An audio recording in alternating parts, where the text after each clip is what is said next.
wants you to be better? Do you ever think that that person is like, I was once in their shoes and I don't want you to go through the same thing that I went through? Instead, you look at that person like they are criticizing you for what you're doing and you can't do anything right. That's not what they want the best for you. 1. Let's get started. A lot of people ask this question: why do Christians judge so much? Do you ever think that that Christian that is judging you for your sin is just trying to help you?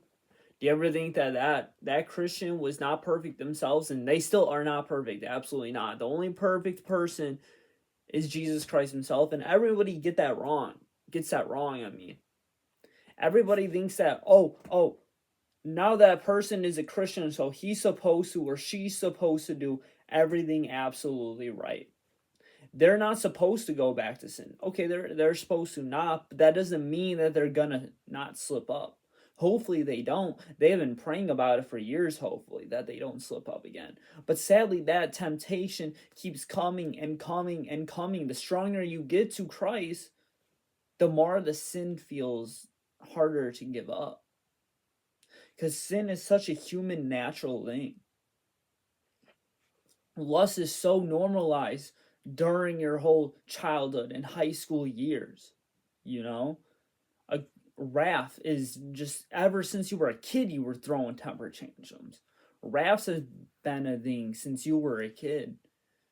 And that doesn't mean, oh, kids are gonna go to hell because they're sinning. No, I'm not saying that. What's another one? Like envy. Everybody's like, you know what? I'm gonna get revenge. Oh, I'm gonna get them back for that. We've been doing that since we were kids, dude. Saying that kind of stuff. Jealousy has been a thing since we were kids. Why don't I have that toy? Why don't I have this? Why does the teacher favoritize that kid? We've been doing it since we were kids, guys. All this stuff is so normalized. But the older you get, the closer you get to Christ, the more you realize on how that stuff is sins and how it's wrong. And again, I made a whole video about sins before in the past, many videos. You guys want to go check them out? Check them out. Free plug, free shout out. But as I was talking though about it though, we shouldn't normalize sin. So that's why Christians should handle it appropriately and say, I was once in your shoes too. I was normalized to lust. I was normalized around wrath. I looked at things inappropriate sometimes. I had inappropriate thoughts sometimes. I was quick to anger. I was quick to say instead of slow to think. I didn't think like Jesus a lot. And that doesn't mean I'm not perfect either. Sometimes I am still quick to say and slow to think.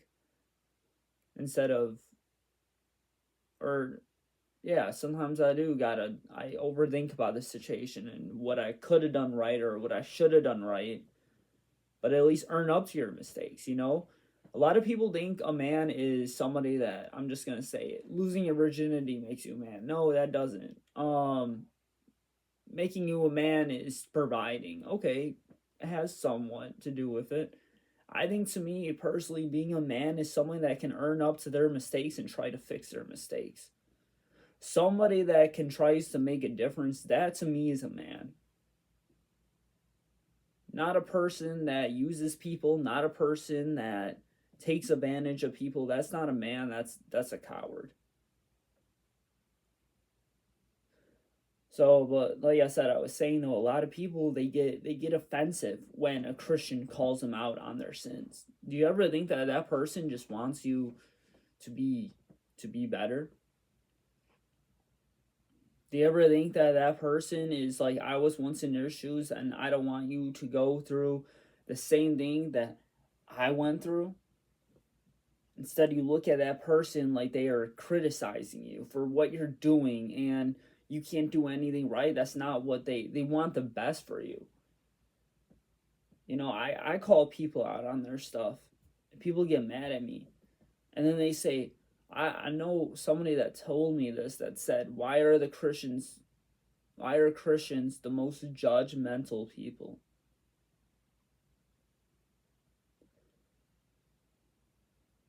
Because the Christians that so called judgmental are probably the people that were once the biggest sinners. Maybe you ever think about that? And again, I mean, I know there is a lot of fake Christians out there, you know. I know a lot of people that just put a Bible verse in their bio and call it a day. I know people that say they know Jesus and truthfully they don't live for Jesus. It's all about timing, it's all about baby steps, it's all about what you can do right, but we're not talking about that. We're talking about feeling judged on by Christians. Don't forget that Jesus called out sinners too. And that doesn't mean Jesus didn't walk with them. Jesus did walk with sinners.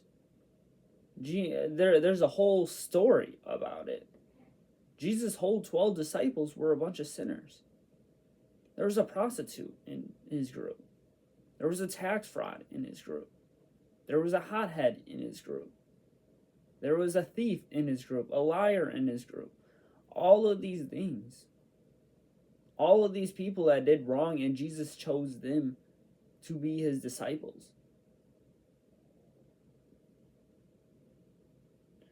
It's also about forgiving too. You know, I think that's one of the hardest things too about in Christianity is to forgive for people what they done in your past. Because especially from me, the people that affected my childhood so hard, where now I have all these issues now that I'm older, there's one person that caused all of that. Not one single person, but you know what I'm getting at. And it's hard for forgive them. And hopefully one day I do. But they hurt a person in my life that is or people in my life that affected me so much. Now that I'm older, you just realize on how much of a bad person that person is. And it is hard to forgive them for what they did and what they done. And you know, hopefully they try to turn their life around or is turning their life around. But I'm kind of on the same page too. I don't want them to come back in my life. So it is hard to forgive. But again, yeah, even as a Christian, I still get judged on. I get judged on for wanting to go to church, as crazy as that sounds. I get told that from my own family that when I was a kid, I didn't like going to church. And they mock me for it. Going to church, or they say like, oh, I'm not a Christian because as a kid I didn't like going to church. I hear it all the time.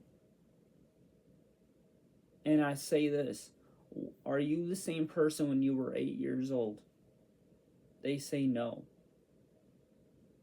I'm 24 now. Am I still that 8-year-old kid that just wanted to play on his DS instead of sitting through a church service about marriage that he had no idea what they were talking about?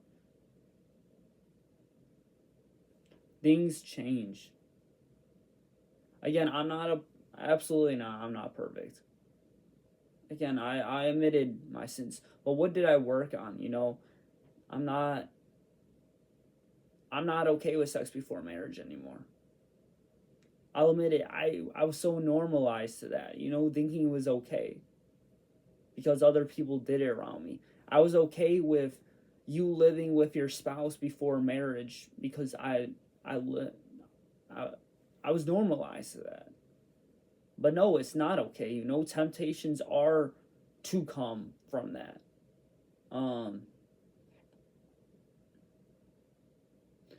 Yeah, there's a lot of things that people don't understand why what things say about in the Bible as it does.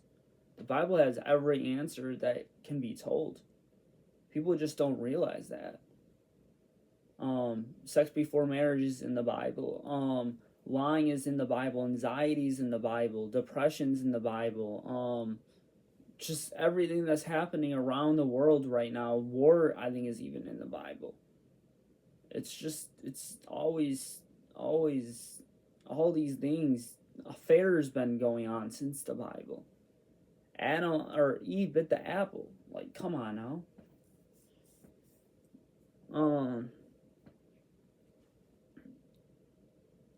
And sometimes those Christians that do call you out on your stuff, maybe you need to be called out.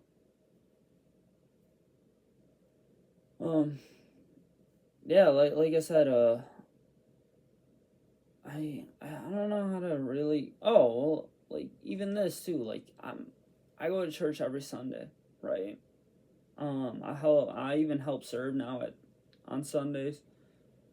Um, I do all this, I'm in a bunch of church groups. It's crazy though. I used to be that high school kid that my family used to ask me if I wanted to go to church that night, and I said no. Look how far I came. So I think you can change too. It takes one Sunday to just change your mind.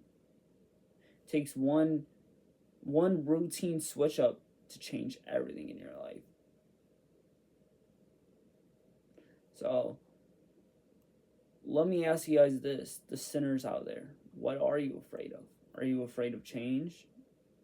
Are you afraid of if you stop making that sin, people are gonna look at you different?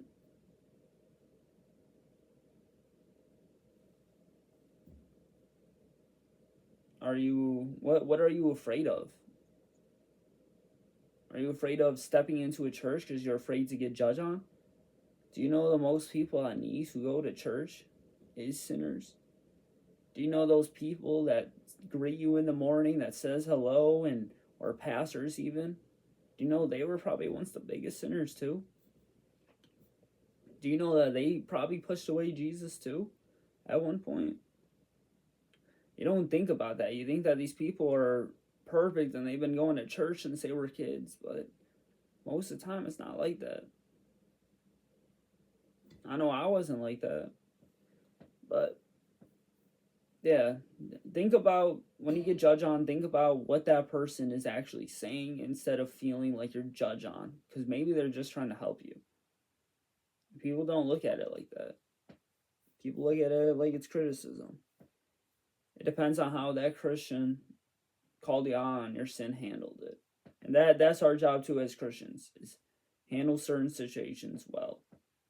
Don't come at them like you're gonna go to hell. Just be like, hey, listen, dude, those are my beliefs. Please don't talk like that. Or say it. I was once in your shoes too. But thank you guys for listening. Like I said, I feel like in a way a lot of people feel like they're getting judged on by Christians when we call you out on your sins. It's not that. It's more of we want to help you and we want you to be better. But thank you guys for listening.